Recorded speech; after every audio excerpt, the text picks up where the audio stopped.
हम लोग काम ये करने वाले हैं। और वो लोग पहले से सत्ता में है, अलग अलग पार्टी से वो लोग नेते वही है, स्कूल बदली कपड़ा चेंज वो सिस्टम से चलता है।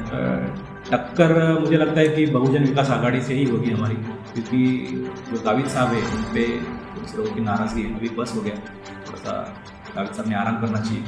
जो नए कैंडिडेट हैं, जो तरुण है, जो यंग है, उनको चांस देना। जो उनको जो विरोध होगा उन लोगों से विरोध होगा कि आप अभी मत आओ, आपसे में हम लोग कंटाल गए कि आपसे कुछ चेंज नहीं हो रहा है या कोई बदलाव नहीं हो रहा है। सभी की नज़र पालघर लोकसभा में टिकी थी। पालघर लोकसभा में एक एक करके अलग अलग पार्टी ने अपने उम्मीदवार को खड़ा करना शुरू किया।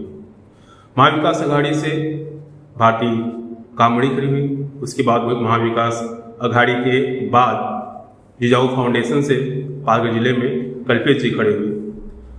बहुजन विकास आघाड़ी से राजेश पाटिल को खड़ा किया गया। इसमें मुद्दा यह है कि पालघर जिला का जो सीट है वो आदिवासी सीट है, आदिवासी उम्मीदवार के लिए सीट है, क्योंकि पालघर में आदिवासी ज़्यादा है, आगरी समाज के लोग ज़्यादा हैं। लेकिन कई सालों से आदिवासी समाज के नाम पे, भूमिपुत्र के नाम पे, यहाँ के लोकल रहवासी के नाम पे वोटों की राजनीति होती है।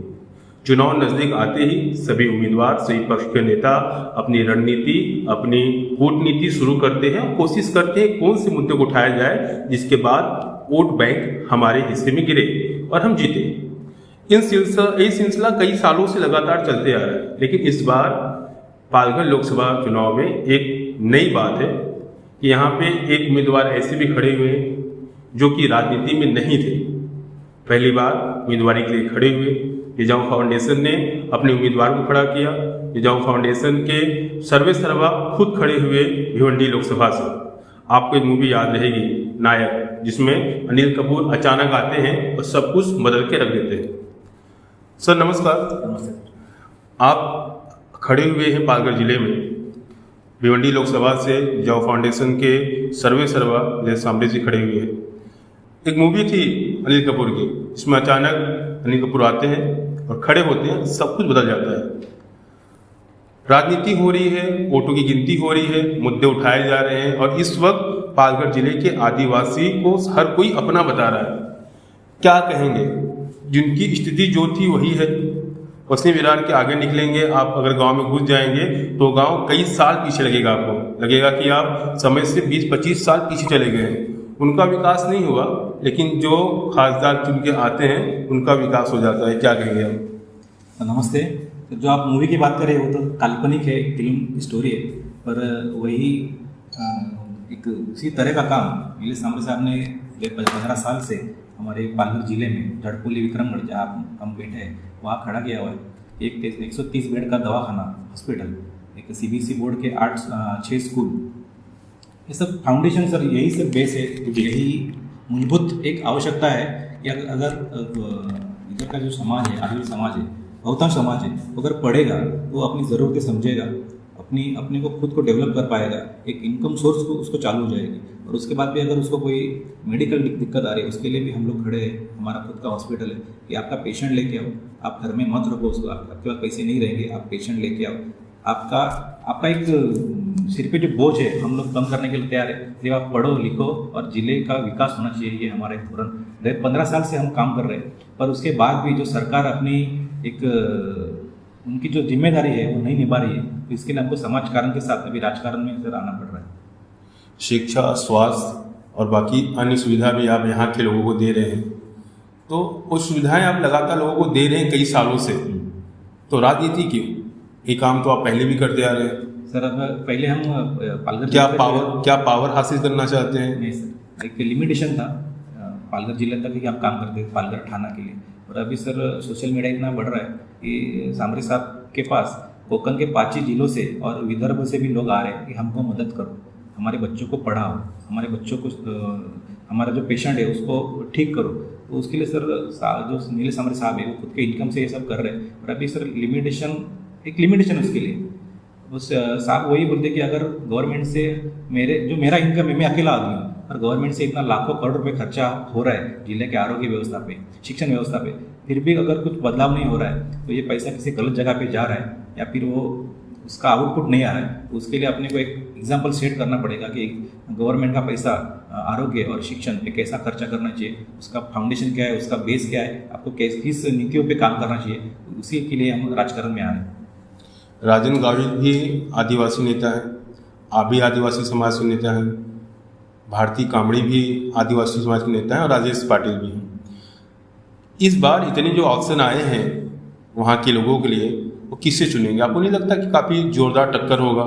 लोग विकास को चुनेंगे, जो काम इसका अभी सर वो लोग मैनिफेस्टो देंगे, जाहिरनामा देंगे कि हम लोग काम ये करने वाले हैं, और वो लोग पहले से सत्ता में है, अलग अलग पार्टी से वो लोग नेता वही है, सिर्फ स्कूल बदली कपड़ा चेंज वो सिस्टम से चलता है कि नेता वही रहेगा, अलग अलग पक्ष पार्टी चेंज होती रहेगी।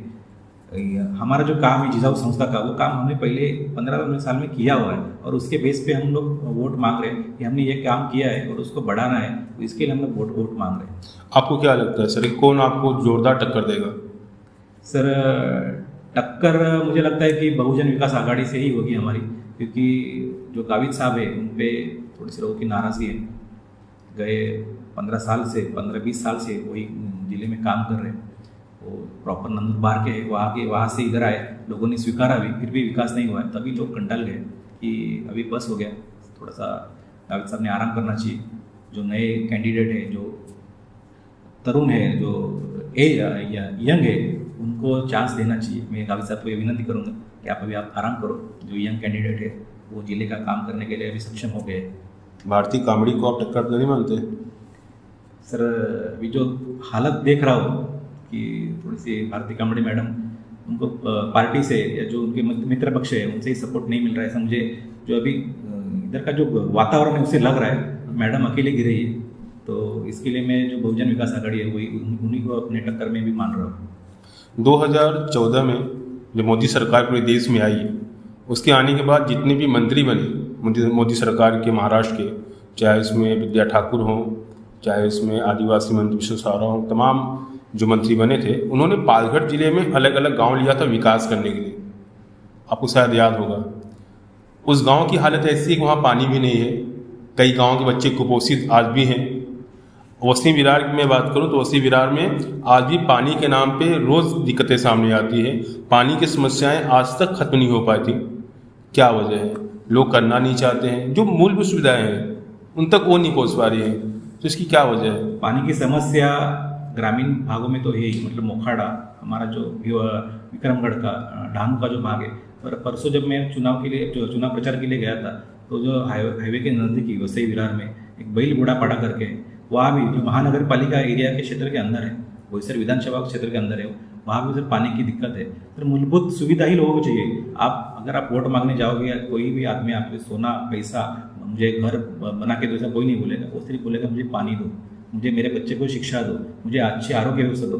लोगों की सर बहुत बेसिक नीड है और ये बेसिक नीड भी इतने गए सालों से पूरा नहीं कर रहा है। इसके लिए सर अभी मुझे लगता है कि लोग ही जो उनको जो विरोध होगा वो लोगों से विरोध होगा कि आप अभी मत आओ, आपसे हम लोग कंटाल गए या आपसे कुछ चेंज नहीं हो रहा है या कोई बदलाव नहीं हो रहा है, तो शायद लोग ही उनको नकार देंगे कि हमको जिजाऊ संस्था ही चाहिए जो यही फाउंडेशन पे आरोग्य शिक्षण उस पर काम कर रही है। पालघर जिले में जिला परिषद जो स्कूल आप देखेंगे, वहाँ की जो बच्चों की संख्या है लगातार कम होती जा रही है, जिसके चलते प्रशासन स्कूलों को बंद कर रहा है। और वहाँ पे वसीम विरार पालघर की बात करता हूँ, यहाँ पे आप मल्टी स्पेशलिस्ट कोई भी बड़ा हॉस्पिटल नहीं है, अस्पताल नहीं है, तो लोग मुंबई जाते हैं, रास्ते में कई लोग मर भी जाते हैं। यहाँ कोई सुविधा नहीं है। लेकिन यहाँ पे अगर आप देखेंगे प्राइवेट स्कूल और प्राइवेट अस्पताल तो इतने ज़्यादा हैं कि आपको हर 4 गली छोड़ के मिल जाएंगे। सर इसके लिए अगर आप जीत के आते हैं तो इन चीज़ों में कैसे सुधार लाएंगे? हमारा मैनिफेस्टो जल्दी ही जाहिर होगा, तो उसमें सर 19 स्कूल हम CBSE बोर्ड के पूरे ज़िले में चालू करने वाले हैं और हर तालुका में एक 100 या 150 बेड का एक हॉस्पिटल जो पूरी तरह फ्री होगा, वो हम हमारे एक धीरे धीरे में मतलब तय हो गया कि हमको ये करना ही है। और नाला सोपारा की आप बात कर रहे हो तो वहाँ 500 बेड का एक हॉस्पिटल हम पूरी तरह फ्री, जो मल्टीस्पेशलिस्ट दवाखाना होगा, हॉस्पिटल होगा, तो वहाँ हम चालू करने वाले हैं। क्योंकि सर बात घूम के फिर के सर वही आएगी कि आरोग्य और शिक्षण, अगर आपका बच्चा पढ़ रहा है तो सर आप एकदम रिलीफ से काम कर, जहाँ आप नौकरी कर रहे हो, धंधा कर रहे हो, आपको रिलीफ हो जाओगे कि आपका बच्चा अच्छी जगह पे पढ़ रहा है, आपके घर में कोई बीमारी आ रहा है तो उसका अच्छा इलाज मुफ्त में हो जाएगा, तो पूरा समाज सर उससे ही विकास होगा। वही हमको एक इंफ्रास्ट्रक्चर तैयार करना है कि हमको ये काम ये बात पे ये चीज़ पे विकास करना है। बहुजन विकास आघाड़ी को उनके जो अध्यक्ष हैं उन्हें विकास पुरुष कहा जाता है और सत्ता उनकी लगातार रही, वहाँ पे पूरे पालघर में उनके आमदार रहे, उनके नगर सेवक रहे। वो अपनी जीत के लिए हर हद तक जाते हैं, अपनी जीत के लिए पूरी ताकत लगा देते हैं। तो आपको नहीं लगता है कि अभी आप पहली बार खड़े हुए हैं चुनाव के लिए, तो काफ़ी मुश्किलें आपको भी आ सकती है, कहीं विवाद हो सकता है, इस सब से कुछ आपको डर नहीं लगता थोड़ा बहुत? नहीं सर, हमको किसी पे टीका नहीं करनी है, हमको सिर्फ अपना काम बोलना है कि हम लोग ये काम करते हैं और हम लोग ये काम करने वाले। उनको विरोध हमारी तरफ से नहीं होगा, उनको विरोध लोगों की तरफ से होगा कि आप जो बोल रहे हो ना सिर्फ बातें ही कर रहे हो। हर इलेक्शन में आप बाहर आते हो, निकलते हो, जैसे मेंढक पानी में बाहर आता है बरसात के टाइम पे, वैसे बाहर आते हो, कुछ बड़ी बड़ी घोषणाएं करते हो और उसका आउटपुट कुछ नहीं रहता है। एक्चुअली लोगों ने भी पूछना चाहिए कि उनका मैनिफेस्टो है वो हर अपने दीवार के एंट्री पे, दरवाजे के एंट्री पे लगाना चाहिए कि गए साल में 2019 में आपने ये मैनिफेस्टो दिया था, इसमें कौन सा एक काम आपने किया है। अगर उसमें से 50% भी काम आपने किया है तो हमारे दरवाजे पे मत मांगने के लिए, वोट मांगने के लिए आओ, तो मत आओ। ये विरोध लोगों ने ही करना चाहिए और लोगों में ही जन जागृति होनी चाहिए कि अभी आश्वासन का एक दौर गुजर गया है। जो पक्ष, संगठन, संस्था काम करती है उनको चुनना चाहिए। आखिरी सवाल आपसे है कि पालघर जिले में जीत के आने के बाद आप पालघर जिले के आदिवासियों के लिए, युवाओं के लिए, या फिर कौन सा ऐसा स्वास्थ्य के लिए कौन सा ऐसा पहला काम करेंगे जो कि आपको बहुत जरूरी लगता है, सर जिससे पालघर का जो भविष्य है बदल जाएगा? तो पालघर जिला है सर, तो जो ढानू साइड का एरिया है वहाँ के जो लड़के बच्चे हैं वो वापी गुजरात में जाते हैं रोज़गार के लिए, और जो वसई विरार के पूरा एक लोग है वो मुंबई में जाते हैं क्योंकि उनको पालघर जिले में कौन सा भी रोज़गार मिलता नहीं है। यहाँ पे रोज़गार के लिए हमको रोज़गार की एक बड़ी व्यवस्था खड़ी करनी है कि और महिला सक्षमीकरण पे भी हम लोग काम कर रहे हैं कि इधर की जो औरतों, पुरुषों के साथ औरतें भी अपने पैर पे खड़े होने चाहिए। और आज की जो महंगाई है उनसे जूझने के लिए घर के दोनों आदमी को, मतलब हस्बैंड और वाइफ को, दोनों को काम करना चाहिए। उसके लिए एक बड़ा फाउंडेशन हम लोग खड़ा करने वाले कि आपको पालघर जिले में ही आपको रोजी रोटी के लिए आपको काम मिल जाएगा। जी धन्यवाद सर। एक नई सोच, एक युवा शक्ति, आने वाले 20 तारीख को सभी उम्मीदवार की किस्मत पे मोहर लगेगा और 6 जून को सभी का भाग्य तय होगा। देखना होगा कि पालघर जिले में किसकी सरकार बनती है, पालघर में कौन जीत के आता है, और उसके बाद जिसने जो वादे किए हैं क्या वो वादे पूरे करेंगे कि वादे बस वादे रहेंगे। कैमरा शमशेर के साथ में पंडित, ओके न्यूज़ वाड़ा।